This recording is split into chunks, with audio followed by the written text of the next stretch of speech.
ada begitu banyak persoalan di mana anak-anaknya bermasalah, anak-anaknya punya pergumulan, orang tua tidak tahu. Justru orang tahu dari ibu teman dari anaknya. Mengapa itu terjadi? Sebelum lanjut videonya, jangan lupa like dan subscribe, dan jangan lupa nyalakan lonceng notifikasinya agar mendapatkan video-video terbaru dari kami. Dan untuk sahabat-sahabat Damar yang merasa terberkati atas video ini, silahkan share video ini ke keluarga dan teman lainnya, karena betapa indahnya berbagi kebaikan.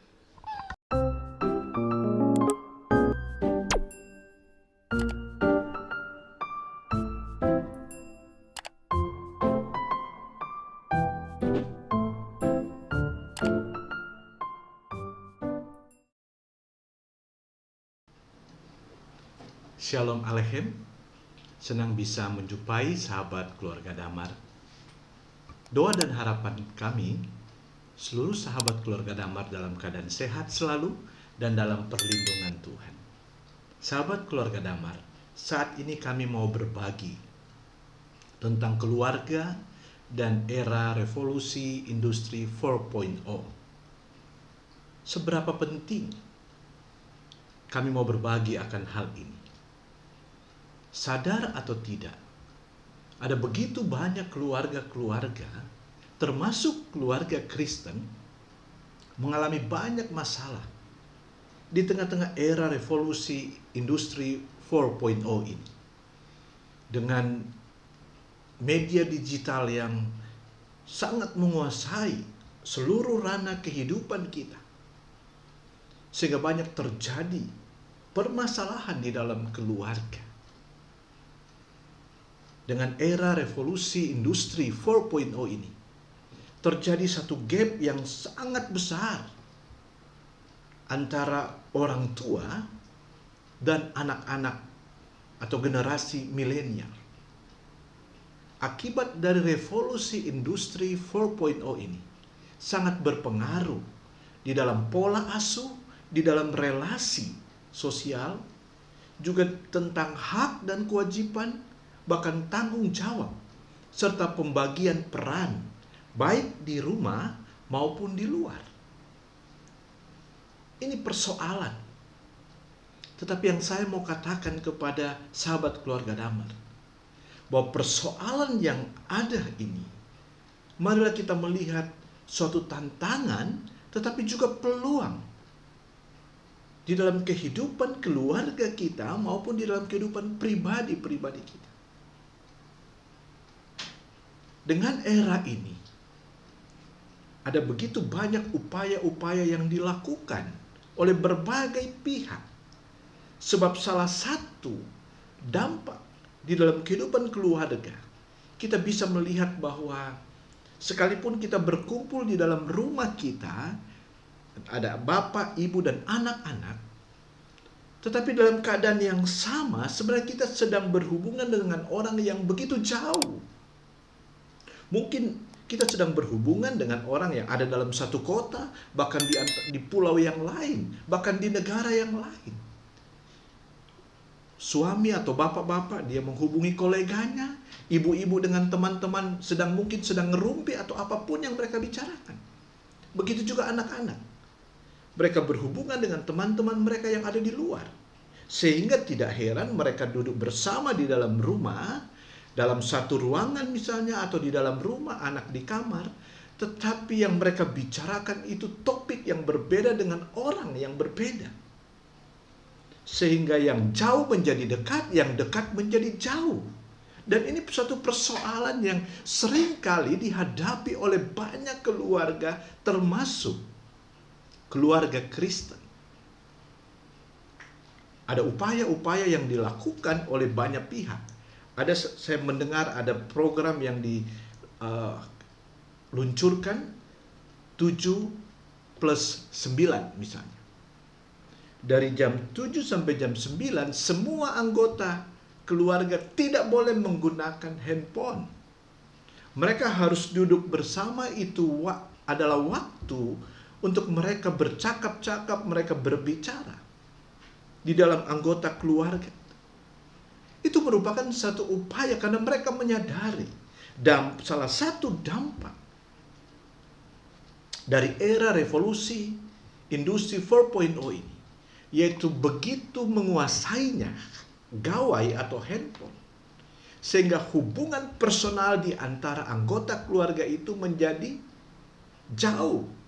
Sehingga tidak heran di antara anggota keluarga tidak saling mengetahui apa yang sedang terjadi. Justru yang paling tahu orang yang jauh. Itu menjadi teman diskusi. Ada begitu banyak persoalan di mana anak-anaknya bermasalah, anak-anaknya punya pergumulan, orang tua tidak tahu. Justru orang tahu dari ibu teman dari anaknya. Mengapa itu terjadi? Itu salah satu persoalan. Karena apa? Karena mereka merasa bahwa teman itu menjadi teman yang baik yang bisa memahami mereka. Karena mungkin bapaknya, ibunya begitu sibuk dengan handphone mereka. Ini yang banyak kami dengar, yang banyak kami saksikan di dalam kehidupan keluarga-keluarga saat ini. Oleh karena itu, sahabat keluarga Damar, kami merasa bahwa topik ini sangat relevan untuk kita bicarakan. Apa yang harus kita kerjakan menghadapi era revolusi industri 4.0 ini? Kita tidak bisa berdiam diri, tetapi kita harus menghadapi hal ini. Oleh karena itu, ada 5 hal yang harus kita lakukan di dalam keluarga. Mari kita lihat bersama-sama sekali lagi. Saya mengajak kepada sahabat keluarga Damar, kita melihat bahwa persoalan ini memang ada tantangan, tetapi juga ada peluang. Oleh karena itu, sahabat keluarga Damar, hal yang pertama yang harus kita lakukan di dalam keluarga kita, menyikapi situasi yang terjadi saat ini atau kekinian. Bagaimana keluarga melihat era revolusi industri 4.0 ini. Dia tidak hanya melihat tantangan, tapi dia melihat ada peluang di situ untuk dia rebut. Maka yang pertama, perlu adanya satu pemahaman bersama di dalam keluarga tentang keluarga itu sendiri dan juga media digital. Bagaimana keluarga itu melihat tentang keluarga, konsep tentang keluarga saat ini bukan pada masa lalu, tetapi mereka harus duduk bersama. Sekarang kita bicarakan tentang keluarga saat ini. Dan bagaimana media teknologi itu, atau media digital itu. Kita tidak bisa melihat bahwa keluarga sendiri, kemudian media digital juga sesuatu yang lain. Dia tidak bisa berjalan bersama-sama. Oleh karena itu, perlu duduk bersama, bapak mengumpulkan anak-anak, mari bicarakan bersama. Karena generasi orang tua dan generasi milenial, apalagi generasi anak-anak kita saat ini, itu adalah generasi digital. Mereka generasi digital. Sementara kita orang tua, kita bukan pada posisi itu. Kita perlu duduk bersama. Ada satu pemahaman bersama. Agar apa? Agar keluarga dan media digital itu bisa berjalan berdampingan. Kita bisa memanfaatkan media digital itu untuk kebaikan dari keluarga itu sendiri. Sebab kalau kita tidak duduk bersama, maka akan terjadi banyak permasalahan, banyak keributan. Karena kita tidak punya satu pemahaman. Anak-anak perlu memiliki satu pemahaman tentang keluarga. Mereka perlu diajarkan. Tetapi di sisi lain orang tua juga perlu memperbaharui tentang konsep keluarga itu sendiri pada masa kini. Bagaimana mereka melihat keluarga. Karena dampak dari era revolusi industri 4.0 itu saya katakan tadi pola asuhnya jadi berbeda. Interaksi sosialnya jadi berbeda. Sehingga perlu ada cara baru di mana anak-anak kita merasa bahwa mereka juga bagian dari keluarga itu sendiri. Dengan kita duduk bersama-sama, kita bicarakan bersama-sama, sehingga ada satu konsep yang sama, kita sepakati bersama dan kita jalani bersama-sama. Kita dapat mengatasi tantangan-tantangan itu. Sahabat keluarga Damar, tahukah kita bahwa anak-anak pada masa kini, anak-anak milenial, seringkali mereka lebih mengetahui tentang media digital itu, mereka sangat paham. Saking mereka paham, dalam tanda petik saya katakan, itu menjadi Tuhan mereka. Mengapa saya katakan demikian? Karena mereka tahu segala sesuatu, cari aja di handphone, cari aja di digital. Mereka bisa dapatkan itu. Kalau mau tanya kepada orang tua, mungkin butuh waktu karena orang tua sibuk. Segala sesuatu bagi mereka jawabannya ada di gawai, di handphone mereka. Apapun yang mereka butuhkan, apapun yang mereka rasakan, mereka cari di situ saja. Sementara orang tua kadang-kadang nggak ngerti. Banyak anak-anak justru mengajarkan kepada orang tuanya. Karena memang ini masa mereka, ini waktu mereka. Oleh karena itu, mari orang tua, ajaklah anak-anakmu, duduklah bersama-sama dengan mereka, bicarakan bersama-sama. Sehingga permasalahan-permasalahan yang terjadi itu dapat diatasi. Karena apa? Seringkali permasalahan itu terjadi karena ada miskomunikasi di antara anggota-anggota keluarga itu sendiri. Mari kita mengurangi itu dengan kita duduk bersama. Kita sepakati bersama-sama bagaimana handphone itu kita gunakan. Ada waktu untuk kita tidak menggunakan handphone misalnya. Sahabat Damar bisa saksikan di mana saja. Kadang-kadang kalau keluarga-keluarga, ayo kita pergi makan. Coba perhatikan, mungkin keluarga kita juga alami. Kita pergi makan bersama misalnya. Tetapi apa yang dilakukan sebelum ada makanan? Masing-masing pasti sibuk dengan handphonenya.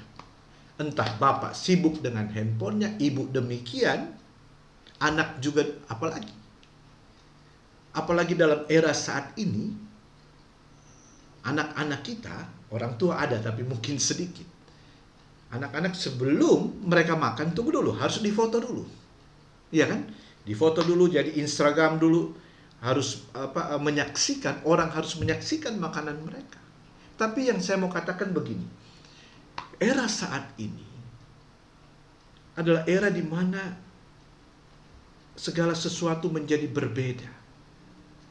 Kebersamaan itu kadang-kadang menjadi sesuatu yang harus kita sikapi secara berbeda lagi. Seperti yang saya katakan tadi, kita pergi makan, tujuannya apa? Ada kebersamaan, tapi semua dengan handphone masing-masing. Nah, ini perlu kita duduk bersama, kita bicarakan bersama-sama. Kapan kita tidak menggunakan handphone, supaya ada percakapan di antara suami dan istri, antara orang tua dan anak, antara kakak beradik, perlu. Agar terbangun satu hubungan yang begitu baik di antara keluarga. Sebab salah satu tantangan yang ada di dalam keluarga, hubungan di antara anggota keluarga itu menjadi jauh, padahal dekat. Ini persoalan yang harus kita duduk bersama. Itu yang pertama. Yang kedua, orang tua harus mendampingi anak-anak di dalam mereka menggunakan media digital ini. Ada persoalan yang menarik, sahabat keluarga Damar, yang kami lihat gitu ya. Di tengah situasi pandemi ini kan anak-anak pada belajar daring di rumah. Nah, Ada satu keluarga di mana orang tua dari anak ini begitu sibuk bekerja sehingga anaknya dititip ke oma dan opanya. Sahabat dapat bisa bayangkan ya, oma opa. Mereka tidak terlalu memahami tentang media digital itu sendiri. Anak-anak kan pada Zoom ya. Anak ini masih SD kelas 2 gitu. Dia Zoom dengan laptop gitu. Nah, omanya katakan, "Ayo nak, belajar." "Oh iya oma," dia. Pada saat Zoom, dia lakukan Zoom, omanya nggak ada, dia matikan Zoom, dia mulai nonton. Apa saja dia nonton. Omanya datang, dia matikan, dia ganti Zoom. "Gimana udah Zoom?" "Sudah oma." Omanya nggak ngerti. Omanya tahu bahwa cucunya belajar. Tetapi yang terjadi, setelah omanya pergi sibuk dengan kegiatannya, maka anak ini hanya nonton gitu. Nah, ini satu persoalan. Kita perlu mendampingi anak-anak kita di saat mereka menggunakan media digital itu. Karena mereka sangat mahir. Maka orang tua harus belajar untuk membekali dirinya. Ini bukan hanya persoalan oma opa. Kita juga orang tua, ada banyak orang tua yang tidak mengerti, kadang-kadang dikadalin oleh anaknya. Dan orang, oh begitu. Perlu orang tua sedikit belajar, sedikit mengetahui supaya kita bisa mendampingi anak-anak kita. Sebab kalau tidak, ini satu bahaya. Pada zaman saya, orang tua akan senang kalau anaknya ada di rumah. Itu pasti. Kenapa? Anak saya aman ada di rumah. Itu pada zaman saya anak-anak. Tetapi zaman saat ini, jangan kita merasa bahwa, oh anak saya ada di rumah aman. Bisa ya, tapi juga bisa tidak. Mengapa saya katakan tidak? Sebab anak-anak milenial, anak-anak saat ini, anak-anak digital, sekalipun mereka ada di rumah, mereka bisa berhubungan dengan siapa saja di luar. Apalagi kalau mereka sudah kunci kamar. Kita tahu bersama kalau anak-anak gadis kita masuk remaja, wah mereka maunya di kamar. Apa yang mereka lakukan di kamar? Kita tidak tahu. Tapi kita rasa aman. Mereka sudah ada, yang penting mereka di rumah. Puji Tuhan kalau mereka berhubungan dengan teman mereka yang baik.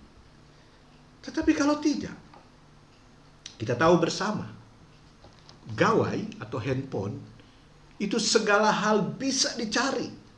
Termasuk pertemanan dengan orang yang ada di belahan dunia lain bisa. Artinya bahwa kita tidak bisa lagi membatasi. Tetapi ada banyak persoalan-persoalan yang terjadi. Karena anak-anak muda mereka berhubungan dengan orang yang mereka tidak kenal. Dan dampaknya luar biasa berbahayanya. Disitulah yang saya mau katakan kepada setiap orang tua. Kita perlu mendampingi anak-anak kita di dalam mereka menggunakan media digital itu. Entah mereka menggunakan handphone atau mereka menggunakan laptop. Kita perlu pendampingan kepada mereka agar mereka bijaksana di dalam menggunakan. Kita tahu bersama ada banyak kasus-kasus, ya, entah itu pencemaran nama baik ataupun di dalam anak-anak remaja di dalam menggunakan handphone mereka. Ada banyak kasus yang terjadi, bukan? Sampai harus ditangkap polisi. Orang tua tidak tahu. Ya memang orang tua tidak tahu karena dia gunakan handphone misalnya di kamar atau di tempat yang orang tua tidak ada. Dan ini persoalan. Oleh karena itu, agar keluarga kita mampu tetap bertahan, keluarga kita tetap hidup dalam damai, dalam sukacita, dalam keberkatan Allah di tengah era revolusi industri 4.0 ini. Mari orang tua, kita dampingi anak-anak kita. Jangan pernah kita melepaskan mereka. Sebab itu masih menjadi tanggung jawab kita, orang tua. Itu yang kedua. Yang ketiga, di tengah era revolusi industri 4.0 ini, keluarga dapat memanfaatkan media digital itu untuk kesejahteraan keluarga itu sendiri. Makanya saya katakan bahwa era revolusi industri 4.0 ini selain tantangan, ada peluang. Kita tidak bisa menghindar dari keadaan yang sudah terjadi saat ini. Sebab di saat kita menghindar dan kita tidak mau ambil bagian, kita akan tergilas dengan perkembangan zaman. Maka yang ada, mari kita manfaatkan media digital itu untuk kesejahteraan keluarga kita. Sahabat keluarga Damar, di tengah era pandemi COVID-19 ini berdampak kepada seluruh sendi-sendi kehidupan, termasuk di dalam kehidupan keluarga Kristen. Ada banyak masyarakat, ada banyak orang yang terdampak, misalnya di PHK dari tempat pekerjaannya. Ini persoalan. Tetapi bagaimana kita melihat situasi yang sulit saat ini untuk kita manfaatkan. Media digital itu harus kita manfaatkan. Ada banyak peluang di situ yang bisa kita lakukan. Saya berikan satu contoh. Saya berjumpa dengan beberapa keluarga di mana mereka mampu memanfaatkan media digital ini. Ada salah satu keluarga di mana suaminya di PHK. Sahabat keluarga Damar bisa bayangkan kalau di PHK, bagaimana mereka bisa hidup ke depan. Mereka punya 3 anak. Dan anaknya sudah remaja, beranjak remaja. Dan di situ saya mau katakan bahwa anak-anak kita itu anak-anak yang memang sudah terbiasa dengan media digital. Di tengah-tengah kesulitan keluarga ini, anaknya katakan kepada orang tuanya, karena mereka suka makan gitu, anaknya juga suka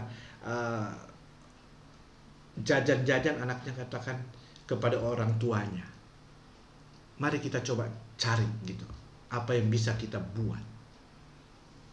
Kebetulan saat itu mereka sepakat untuk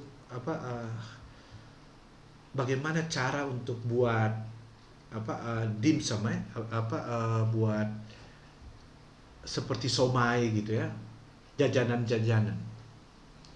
Nah, ibu ini dia bisa masak, tapi dia tidak tahu caranya. Nah, anaknya katakan kepada mamanya, "Ma, apapun masakan yang mama mau buat dan mama tidak tahu, solusinya ada." Anaknya katakan, "Ada di handphone." Anaknya buka tutorial cara membuat dimsum, ya, karena mereka suka itu.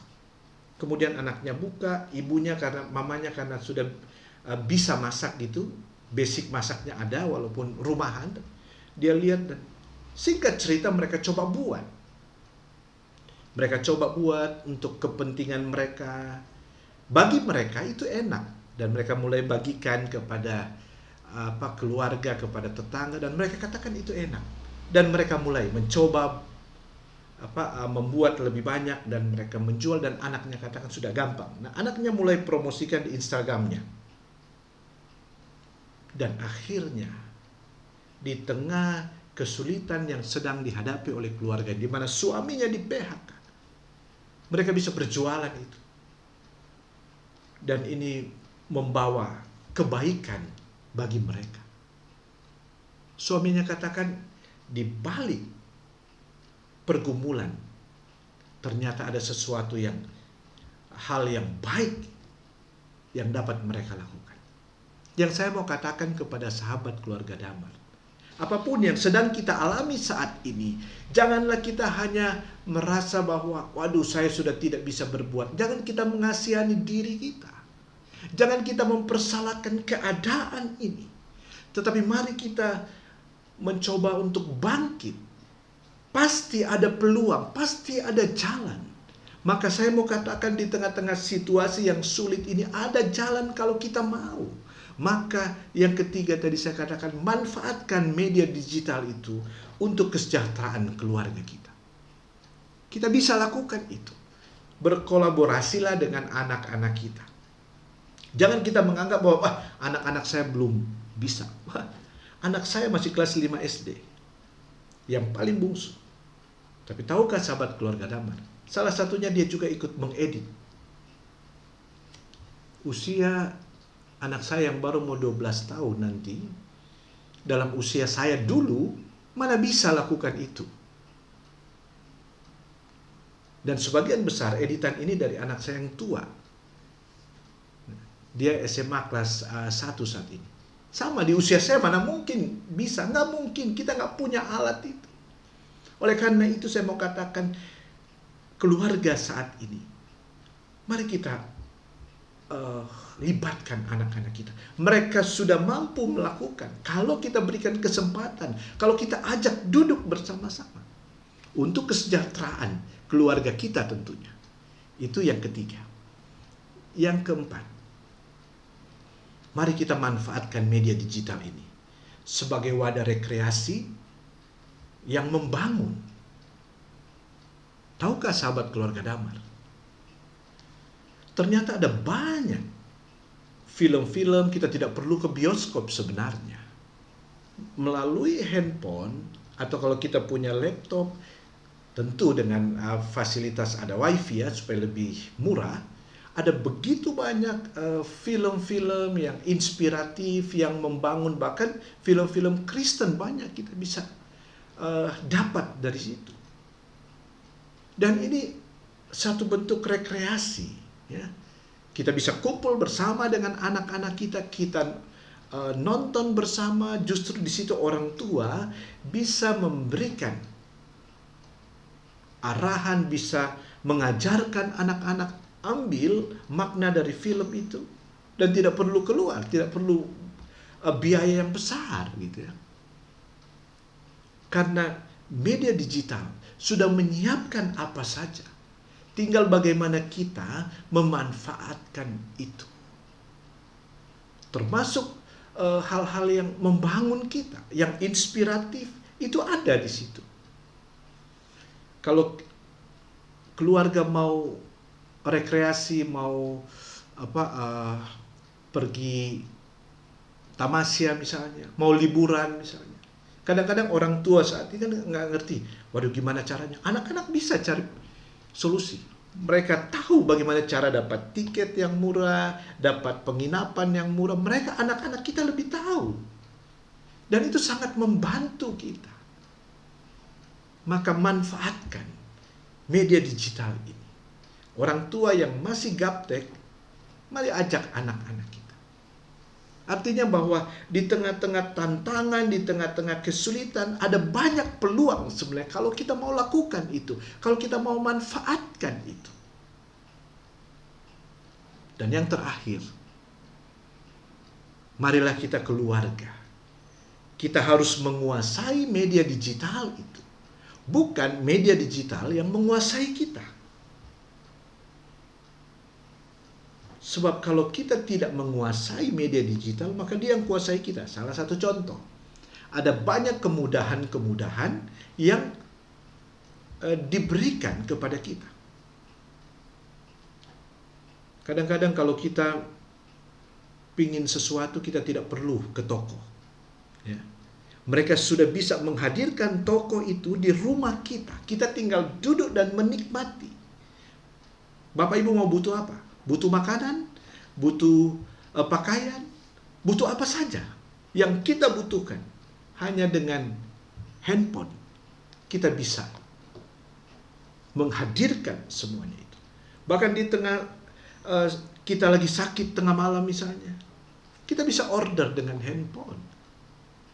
Kita tidak punya mobil saat ini, tapi kita mau bepergian, dengan handphone pun kita bisa pesan. Ini sangat mempermudah kita. Tetapi sekali lagi saya mau katakan, ini tidak boleh menguasai kita. Karena seringkali karena begitu mudahnya, akhirnya kita apa saja bahkan yang tidak kita butuhkan, kita pesan. Apalagi kalau sudah ada kartu kredit, ini berbahaya. Ada banyak masalah yang terjadi. Main pesan. Padahal kita tidak butuh itu. Itu bukan kebutuhan, itu hanya keinginan. Kita bisa tahu bersama bagaimana promosi yang dilakukan oleh media online. Itu promosinya luar biasa. Tetapi sekali lagi yang saya mau katakan, mari kita kuasai media digital ini. Bukan dia yang menguasai kita. Tujuannya untuk membantu kita, bukan untuk mempersulit kita. Oleh karena itu, dibutuhkan satu kedewasaan dari kita untuk melihat era revolusi industri 4.0 ini. Bahwa ini memang sudah harus terjadi. Kita tidak bisa menghindar. Kita harus ada di dalamnya. Kita harus marilah kita melihat situasi ini dengan satu perspektif yang baru. Mari kita belajar untuk berpikir positif. Tuhan tidak pernah mengizinkan sesuatu yang tidak bisa kita hadapi. Apapun hal yang sedang kita hadapi saat ini, percayalah, Tuhan ada bersama-sama dengan kita. Dia memberikan hikmat kepada kita. Dia akan senantiasa menuntun kita. Tuhan akan melakukan bagian Tuhan, mari kita lakukan bagian kita. Biarlah keluarga-keluarga kita masing-masing senantiasa hidup di dalam kasih karunia Tuhan. Di dalam era revolusi industri 4.0 ini, seluruh keluarga sahabat Damar ada di dalam berkat dan kasih setia Tuhan. Terima kasih bagi sahabat keluarga Damar yang boleh bersama-sama mendengarkan apa yang ingin kami sampaikan ini. Kiranya boleh bermanfaat dan menjadi berkat bagi kita. Kita menjadi keluarga yang kokoh, keluarga yang tangguh, keluarga yang kuat, keluarga yang diberkati oleh Tuhan. Tuhan Yesus memberkati sahabat keluarga Damar. Shalom Aleichem.